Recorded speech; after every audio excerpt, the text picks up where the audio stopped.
Try to laugh on command right now, not a fake chuckle. A real laugh. Just decide to do it. You can't, not really. You can make the sound, but it won't feel like laughing. It'll feel like performing, and that gap between the sound and the feeling tells you something important about what laughter actually is. It is not something you do, it is something that happens to you, which raises a question that scientists have been quietly obsessing over for decades. Why? Why does the human body have an involuntary convulsive response to certain situations? What is it for? Where did it come from? And why, of all the things evolution could have given us, did it give us this? Let's start with what laughter physically is, because it's stranger than most people realize. When you laugh, your diaphragm contracts in short, rapid bursts. Your vocal cords open and close to create the sound. Your face contorts. Your eyes often tear up. In intense laughter, you lose muscle control. You go weak. You double over. You can't speak. Your breathing becomes erratic. In extreme cases, people lose bladder control. Prolonged laughter can cause genuine physical pain. From a purely mechanical standpoint, laughter looks almost like a seizure. It is a full-body involuntary spasm triggered by an external stimulus. If you described it to someone who had never experienced it, they would find it alarming. So how did this get selected for? Why didn't evolution eliminate it?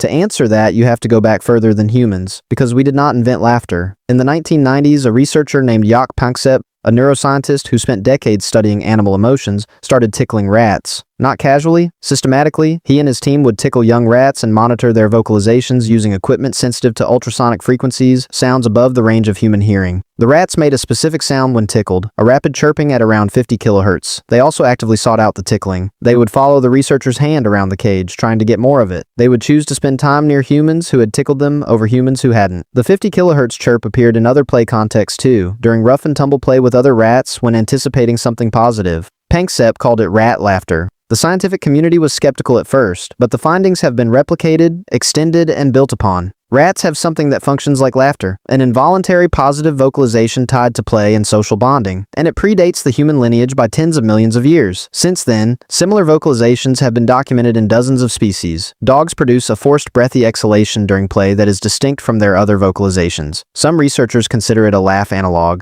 Primates are the clearest case. Chimpanzees, bonobos, gorillas, and orangutans all produce a panting vocalization during play and tickling that shares the basic acoustic structure of human laughter. It happens in the same context. It serves the same apparent function. The last common ancestor of humans and chimpanzees lived roughly 6 to 7 million years ago. That means laughter in some form is at least that old, possibly much older. What we inherited was not a joke response. It was a play signal. This is the leading theory for the original function of laughter. It evolved as a way to communicate during physical play. When animals, including our primate ancestors, engage in rough and tumble play, there's a real problem. Play fighting looks a lot like actual fighting. Chasing looks like predation. Biting looks like attack. Without some signal that says this is not real, play is dangerous. It can escalate into genuine conflict. Laughter, or its ancestral equivalent, was that signal. A continuous broadcast. I am not a threat right now. This is safe. Keep going. You can still see this function in human children. Watch two kids play wrestling on a floor. The laughter isn't just an expression of fun, it's a constant negotiation. As long as both kids are laughing, the interaction stays play. The moment laughter stops and something harder comes into the voice, everyone in the room tenses up because the signal has changed. So laughter started as a play marker, but in humans it became something far more elaborate, and the reason it became more elaborate is language. When our ancestors developed the capacity for complex speech, the social environment became exponentially more complicated.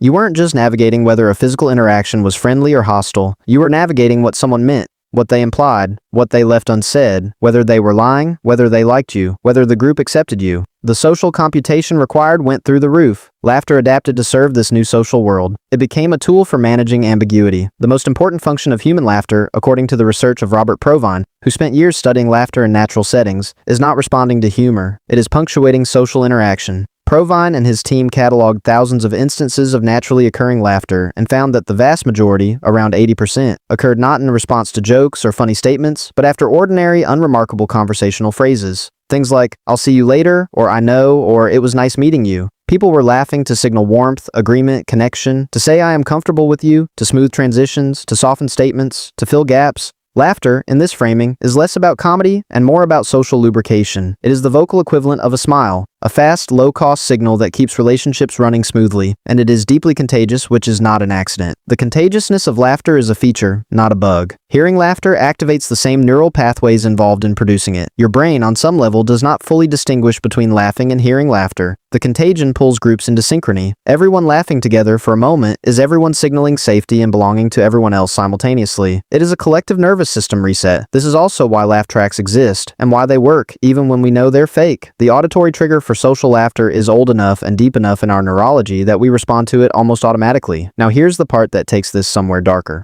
Laughter is also a dominance tool. Being laughed at and laughing with someone are neurologically distinct experiences. Being laughed at activates threat responses, the same brain circuits involved in social rejection and physical danger. Being laughed with activates reward circuits. The difference between inclusion and exclusion can be delivered entirely through the direction of laughter, with no words required. Researchers who study humor and group dynamics have found that the person in a group who controls laughter, who decides what is funny, whose jokes land, who gets laughed at, holds significant social power. Dictators throughout history have been notably sensitive to mockery, because ridicule delivered through laughter is one of the few social weapons available to people with no other power. You cannot always fight back, argue back, or legislate back, but you can laugh. And laughter, when it spreads through a crowd, is very hard to suppress. So laughter started as a signal between playing animals. It became a social lubricant for a species that needed to manage complex relationships. It became a tool of bonding and belonging, and it became a weapon, all from the same involuntary diaphragm spasm. There is one more dimension worth sitting with. Laughter is one of the very few human behaviors that cannot be faked convincingly. You can fake a smile. The muscles involved are under voluntary control. But a real laugh involves micro-movements in the face and voice that the voluntary nervous system cannot reliably replicate. People are surprisingly good at detecting fake laughter, even without being told to look for it. The brain processes it in a different region than genuine laughter. We feel the difference before we can articulate it. That authenticity is the whole point. A signal that could be faked at will would be worthless.